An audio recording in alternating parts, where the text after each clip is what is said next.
You may remember how in the 1980s, wolves were in danger of extinction in Montana.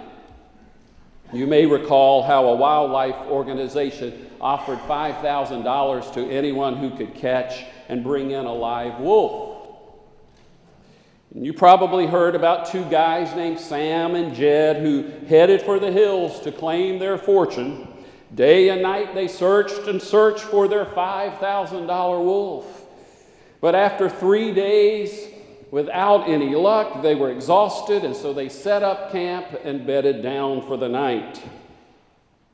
But in the middle of the night, Sam woke up because he thought he heard something, and he sat up and looked around to find that over 50 wolves had surrounded their camp with their eyes flaming and their teeth gleaming.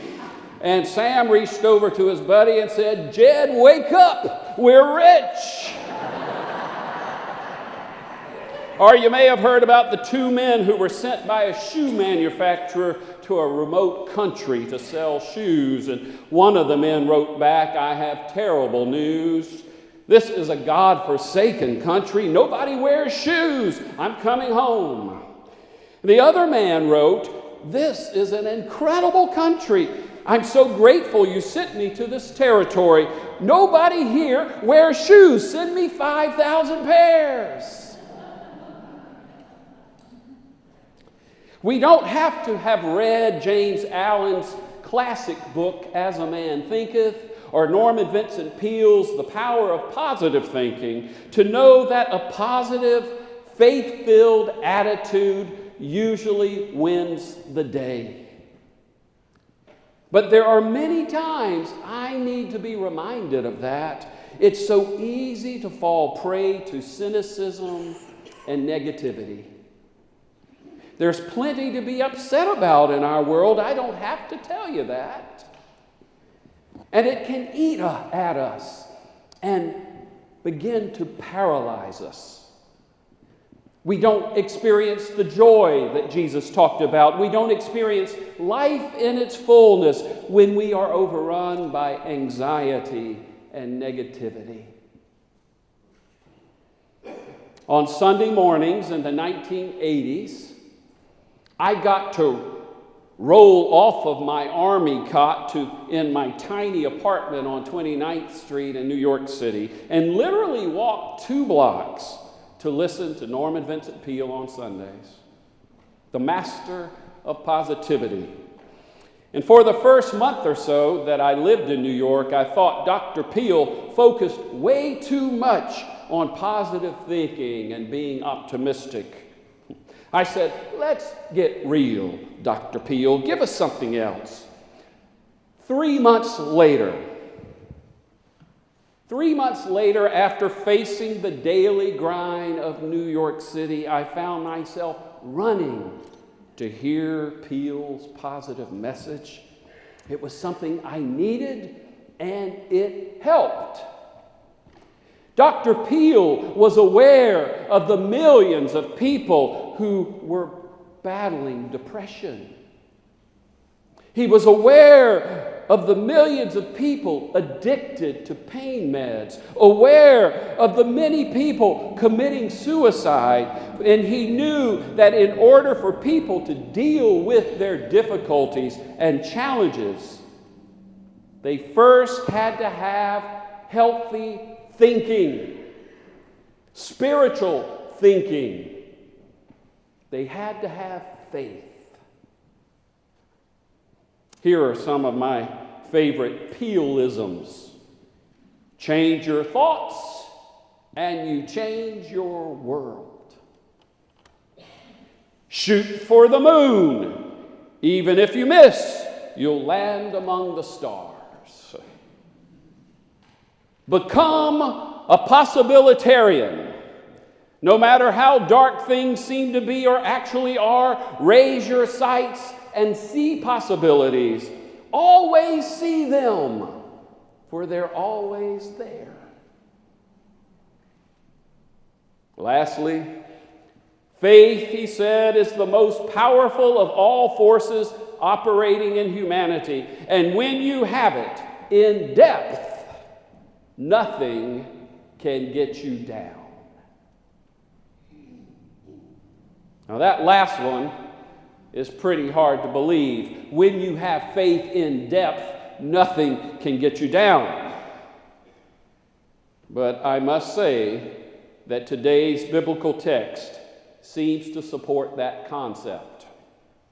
If you were here last Sunday, you heard about the Apostle Paul's first journey into Europe. He winds up in Greece and in a town called Philippi. And there Paul meets Lydia, a woman who becomes the first European convert that we know of. And so things start out well for Paul and Silas in Philippi, but it doesn't take them long to get into some trouble. And I'm not going to go into why and how they got arrested. You can read about that in the book of Acts. But they end up being stripped of all their clothing, and then they are beaten, brutally beaten with rods. Then they are thrown into prison. But then the guard is told to watch them carefully.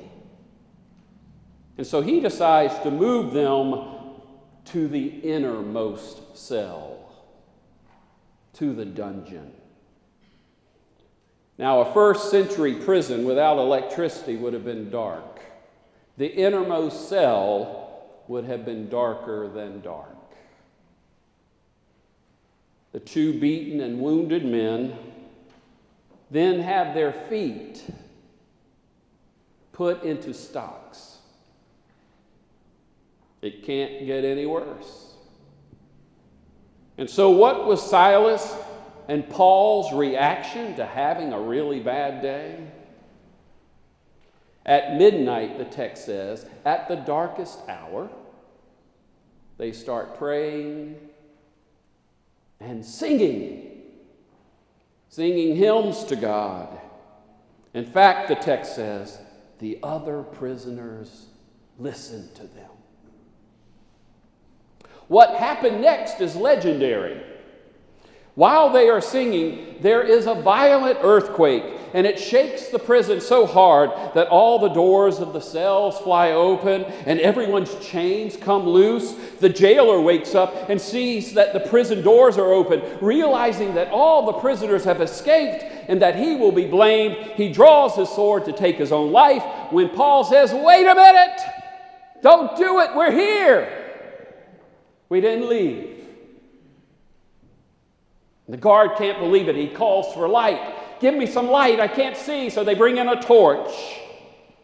And he finds Paul and Silas, and then the jailer falls down in front of them, asking, "What must I do to be like you?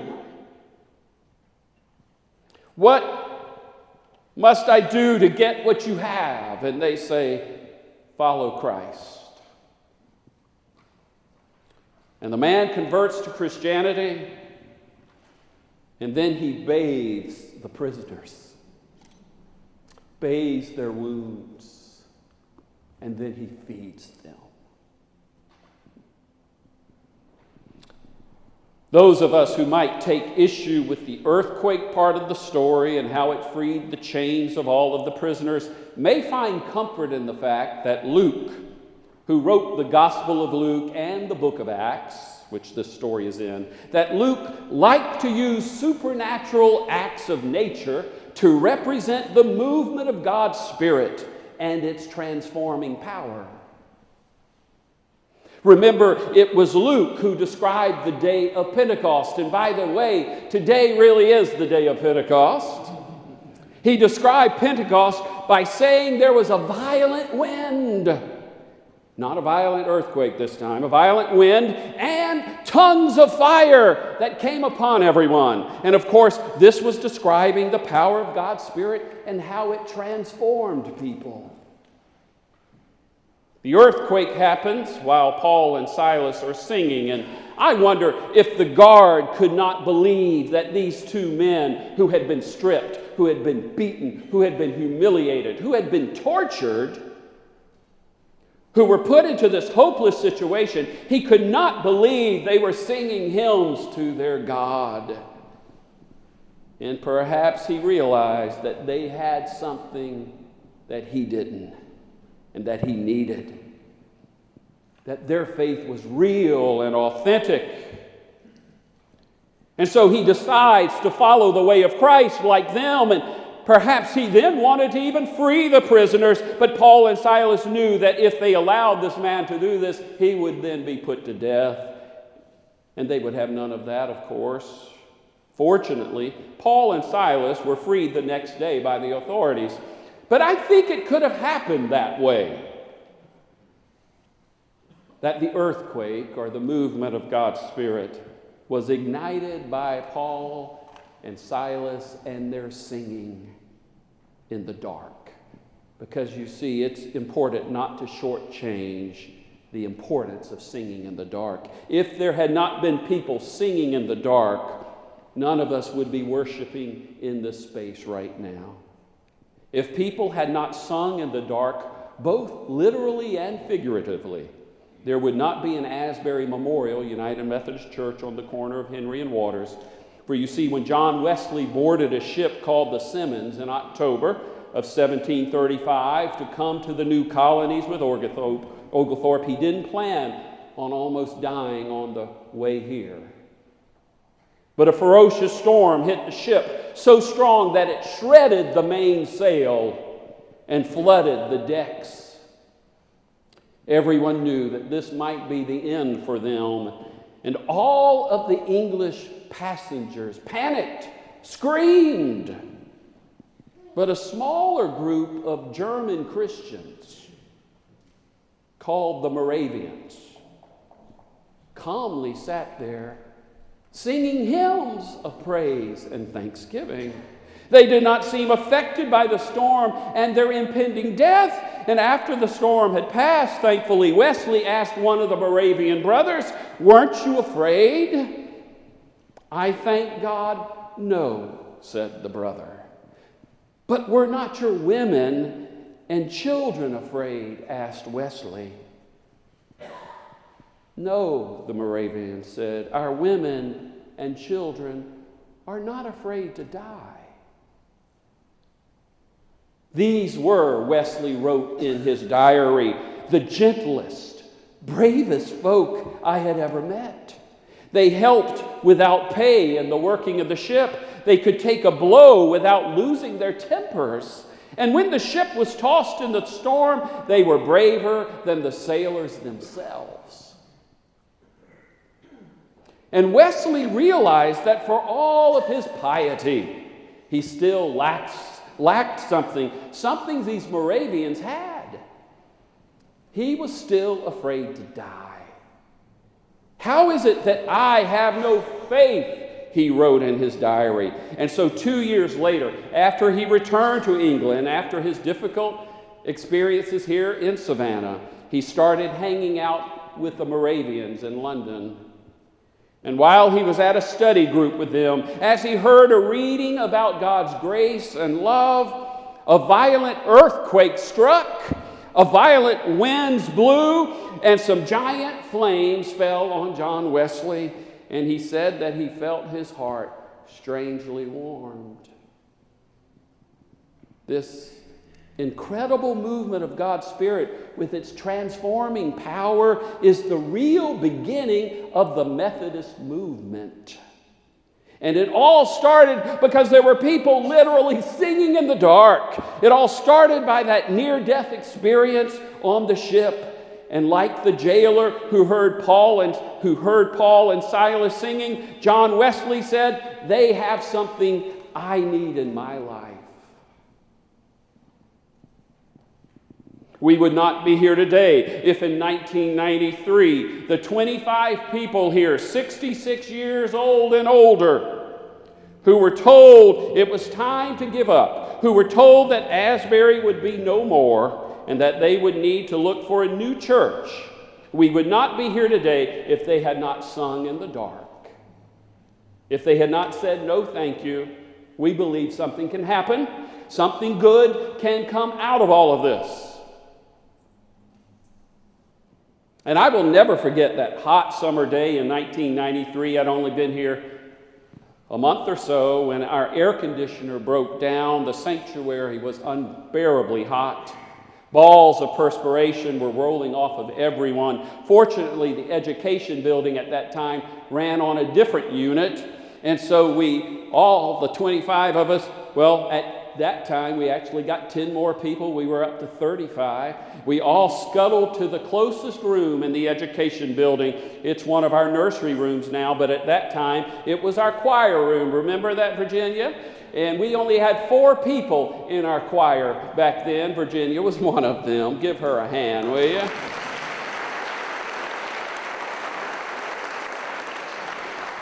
That room could only hold 25 people. But I was frustrated. Here we were in the middle of the summer, no air conditioning, having to move out of our sanctuary. How humiliating. How can we draw new people to this church? And so we had about 35 in attendance that Sunday, and I stood up to preach in that room, and I looked around, and I couldn't believe it. It was standing room only.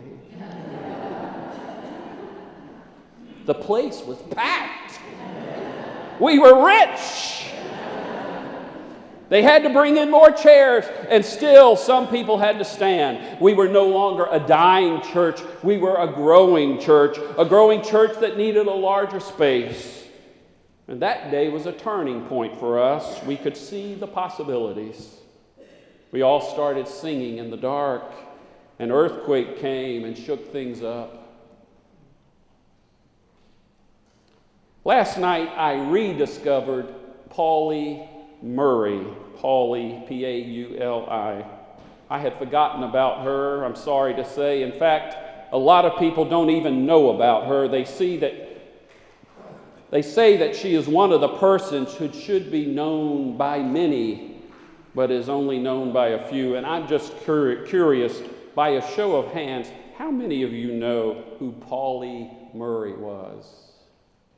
See, one back there, Pat Stewart, and I knew she would know who Pauli Murray was. That's it? Wow, that even surprises me. I knew it'd be low. Wow. Pauli Murray was born in Baltimore, but was raised in the Raleigh-Durham area. She was African American and was arrested for refusing to sit in the back of a bus 15 years before Rosa Parks did it. 20 years before the Greensboro sit-ins, she organized restaurant sit-downs in Washington, D.C. I guess it's all about timing. She was a remarkable lawyer, a civil rights activist, and was the first African American woman ordained as an Episcopal priest.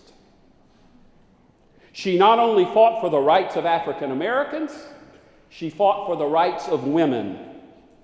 And she fought for the rights of LGBT people long before those letters and those words were invented. In fact, one reason she probably hasn't gotten notoriety is because of the questions about her own sexual orientation and her gender. Pauli Murray knew what it was like to sing in the dark. And I love this quote of hers. She said, "Hope is a song in a weary throat." Hope is a song in a weary throat. And so what comes first? Do we have faith and hope and then we sing praise to God? Or do we sing praise to God in order to get faith and hope, in order to be transformed? Which is it? I think it can be both. It can work both ways.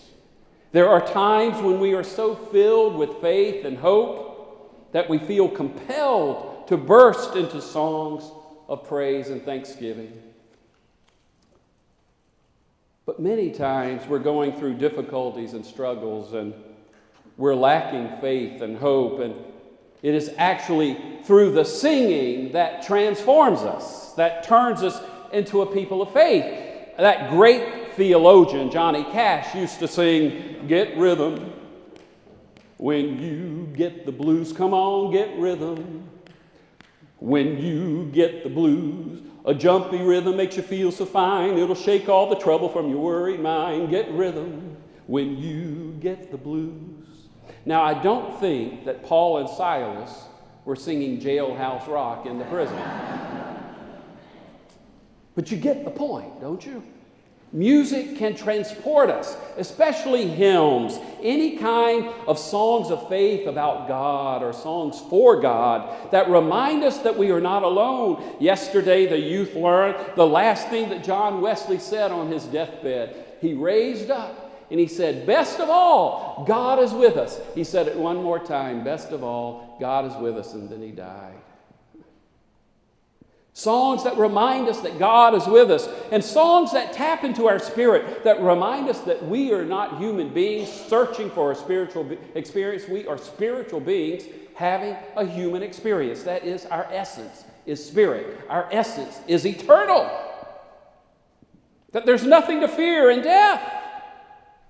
Because the key for Paul and Silas, I think, in their situation, and certainly the key for the Moravians in their situation, is actually the same key for us, not to fear death. And it's no wonder Paul is able to sing in the dark.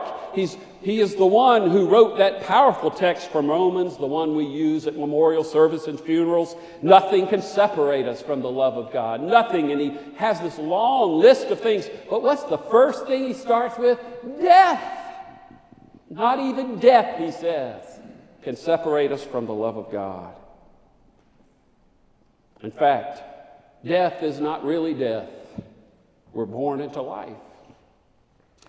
But life after death is something we all struggle with to an extent.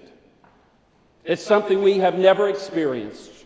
So there's anxiety about it. But that anxiety, if we're overwhelmed with it, again, can paralyze us, can affect how we live and how we relate to other people, even unconsciously. And one of the books that I have gotten a lot out of on this subject was written by the English minister Leslie Weatherhead. It's a small book, and it's simply titled, Life Begins at Death. I highly recommend it. It could be a resource to help you sing in the dark. Life Begins at Death by Leslie Weatherhead. It's probably out of print, but you can still get copies through Amazon. I would also encourage you to read the writings of Helen Keller. No one knew more about living in the darkness than Helen Keller, but her optimism and faith oozes out of almost every word she writes. Here's a person who never heard the glorious sounds of our world, who never saw the light of day, whose life was spent in darkness, yet she was incredibly optimistic, and she led a life that impacted millions. Always singing in the dark.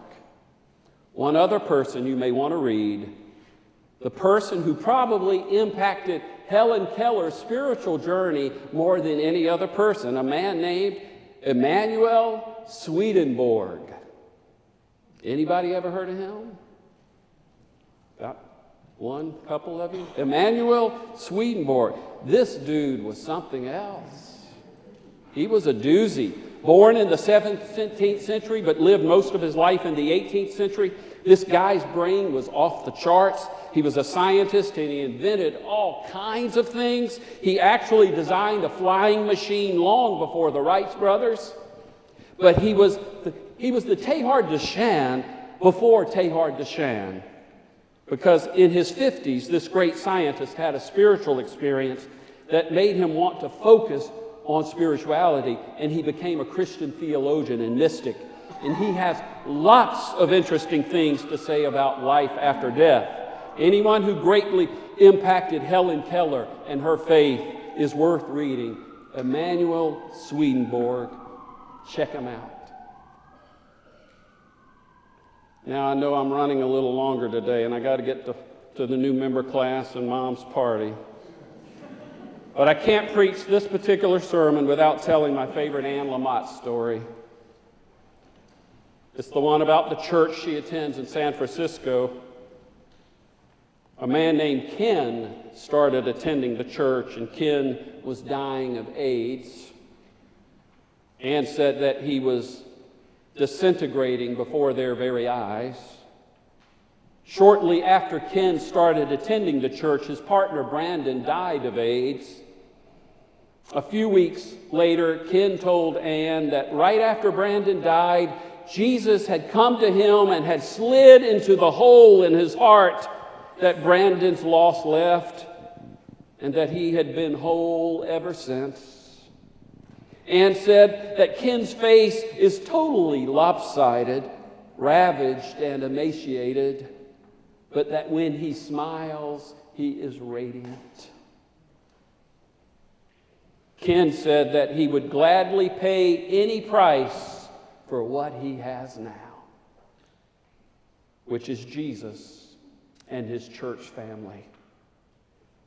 Ann says there is a woman in the choir named Renola who is large and beautiful and jovial and black and as devout as can be, who has been a little standoffish of Ken. She has always looked at him with confusion when she looks at him at all. Or she looks at him sideways as if she wouldn't have to quite see him if she didn't look at him head on. She was raised in the South by Baptists who taught her that his way of life, that he was an abomination. It was hard for her to break through this. Ann thinks that Renola and a few other women at the church are a little afraid of catching the disease. But Kenny came to church almost every week and won almost everyone over. Everyone except Renola. Ken had missed a couple of Sundays when he got too sick, too weak. But now he was back, weighing almost no pounds. His face even more lopsided, as if he'd had a stroke. On this particular Sunday, the congregation stood for the opening hymn, "We Are Climbing Jacob's Ladder," which goes, "Every rung goes higher, higher," while ironically Kenny couldn't even stand up. But he sang anyway, sitting down with his hymnal in his lap. Later in the service, they sang the great hymn, "His Eye is on the Sparrow." The pianist was playing, and the whole congregation had risen. Only Kenny remained seated with his hymnal in his lap. And they began to sing, "Why should I feel discouraged? Why do the shadows fall?" And Renola watched Ken rather skeptically for a moment.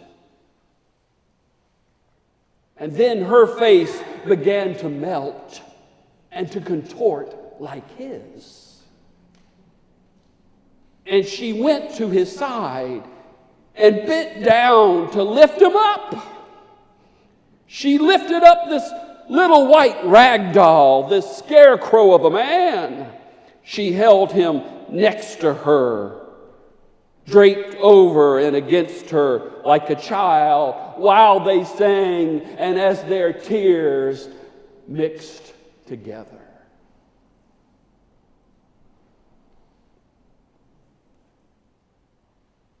Do you guess they felt the earthquake? Did they notice that their chains had loosened and that they were now free?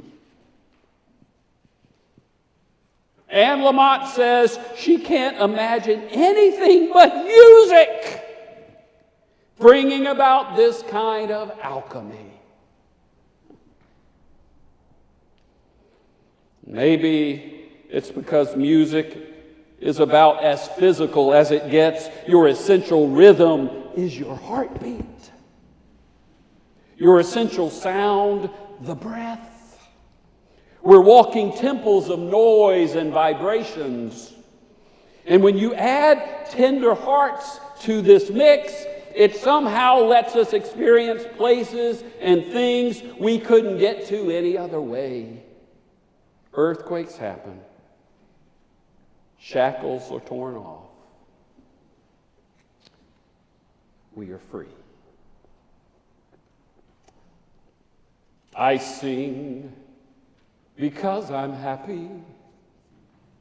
I sing because I'm free. For his eye is on the sparrow, and I know he's watching you and me.